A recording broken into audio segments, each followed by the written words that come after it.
So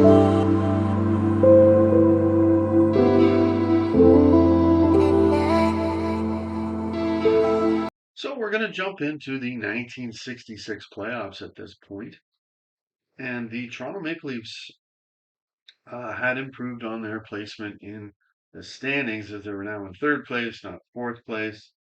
How the playoffs work, though, was that actually better? Because now you have to play the top seeded team overall. And guess what? That is the Montreal Canadiens. So the fourth year in a row. I said it before, I'll say again. This is where rivalries start. They're going to play the Montreal Canadiens in the semifinals. The Leafs took the uh, first two matches or matchups, and Montreal beat them last year and then went on to win the Stanley Cup. So we're going to see how the Leafs do in this season. I'm going to say it, said it before, I'm going to say it again. Looking at the lineup, we also got no Carl Brewer on your team on defense. Um, but anyways, with Montreal and Toronto, I'm thinking no wonder my mother had such strong emotions about Montreal that she lovingly passed on to me. So here we go. So, yeah, Montreal, taking a deeper look at their team, their offense, um, was perhaps even deeper this year than previous years. Bobby Rousseau led the team with 30 goals, but after Bobby, they had five other guys who scored 20 goals. So Jean Beliveau had 29, Gil Tremblay had 27. Both Henri Richard and Ralph Backstrom, they both had 22. And former Leaf, and he's on my Leaf Legends list, Dick Duff, he had 21, was playing in Montreal. John Ferguson, got to watch out for him. He was still patrolling the ice for Montreal as he had 153 PIMs this year for that squad. And in net for Montreal, you both had Gump Worsley and Charlie Hodge. They were both there, and they would be great options for them to help keep the puck out of the net. So in the series against Toronto, game one started at the Montreal Forum. Jean Beliveau scored the game-winning goal with less than 3 minutes left in the game and broke Toronto's back a bit there, and Montreal took the opener by a 4-3 score. In game two, this game was scoreless through two periods. Then Claude Provost scored a power play goal, and Worsley made 25 saves for the shutout, and Montreal won 2-1. Toronto needed to try and stop the bleeding when they got back to Toronto. See what they can do here. Montreal's offense, though, it started clicking in Toronto.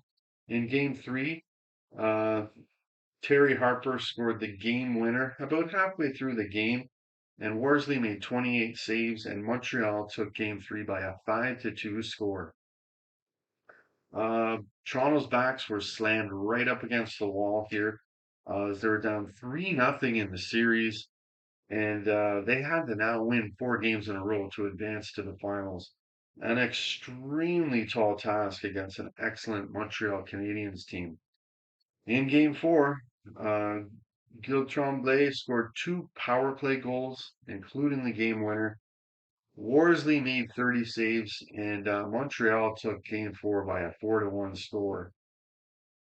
So Toronto had been swept out of the playoffs in the 1966 playoffs. An extremely good team to do it against, but I'm expecting the feelings weren't also bright and rosy in Toronto about their team. They had won 3 cups in a row, lost in the semis last year, and now are getting swept out in the semis this year. It's definitely got a downward trajectory or a look. Um, this team does so. I'm expecting things weren't so great, especially in the newspapers, probably in Toronto either.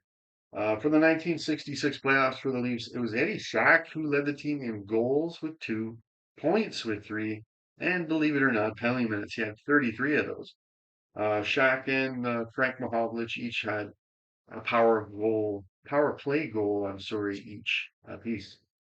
Both Johnny Bauer and Terry Sawchuk, they both played 2 games. Sawchuk's save percentage was quite good. It was an improvement. I mean, it was only 2 games, but it was an improvement over the regular season. He had a 917 save percentage, but Bauer's was 893, and he had a 4.03 goals against average. So, um, Bauer played in Toronto, Sawchuk played in Montreal. So, uh, not so good there. So Montreal was off to the Stanley Cup Finals for a second year in a row. In the other series, it was the Chicago Blackhawks and the Detroit Red Wings dueling it out again in the semifinals, just like Toronto and Montreal every year. It's always Chicago and Detroit on the other side. In Game 6 at the Olympia in Detroit, Dean Prentice had a pair of goals, including the game winner and an assist, and Detroit skated off with a 3-2 win and took the series by 4-2. So, and as well, Roger Crozier had 26 saves in that game. So it was the Montreal Canadiens and the Detroit Red Wings this year in the final in 1966.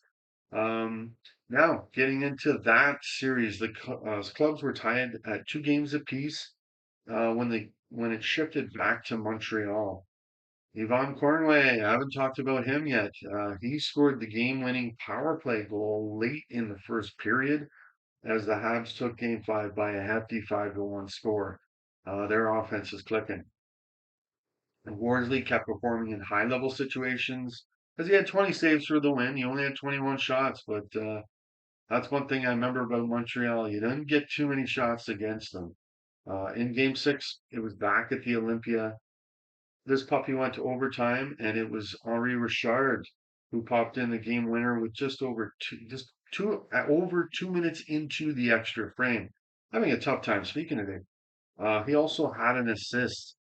Worsley had 28 saves for the win, so Montreal took the game 3-2 in the series Stanley Cup final 4-2. Montreal had just won their second Stanley Cup in a row. Uh, Good job there. And I believe this was Toblake's 10th Stanley Cup as their coach. For the Habs, Jean Beliveau led the squad with 5 goals. He performed. He seemed to perform in the playoffs. Um, Defenseman J.C. Tremblay had 11 points on the point. Gilles Tremblay had 3 power play goals. Defenseman Jim Roberts had a shorty, and back to Gilles Tremblay, he had 2 game winners as well, which led the playoffs. And John Ferguson led the Habs and the playoffs um, with his 44 penalty minutes for Montreal.